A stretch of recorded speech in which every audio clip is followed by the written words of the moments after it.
A disturbing case from Anjuna that raises serious concern about accountability. Anjuna police have registered a case against Police Constable Saish Parsekar, who was driving a police jeep for allegedly stealing gold ornaments worth 7 to 8 lakhs from men who died in a road accident. The complaint has been filed by Jovi Rodriguez, brother of deceased 27-year-old Justin Rodriguez.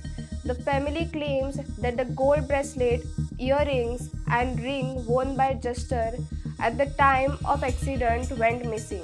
The accident occurred on January 25 at around 3:15 am near Rocky Garden in Anjuna, when Juster lost control of his car while traveling from Arpora to Anjuna. He suffered serious injuries and later died at Mapusa District Hospital.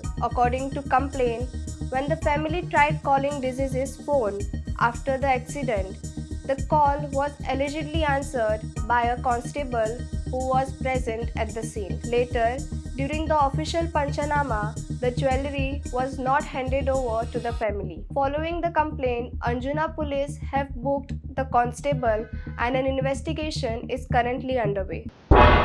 तुम्ही पळयतात गोंयकारपण, गोंयकारांचो गोंयकारा खातीर.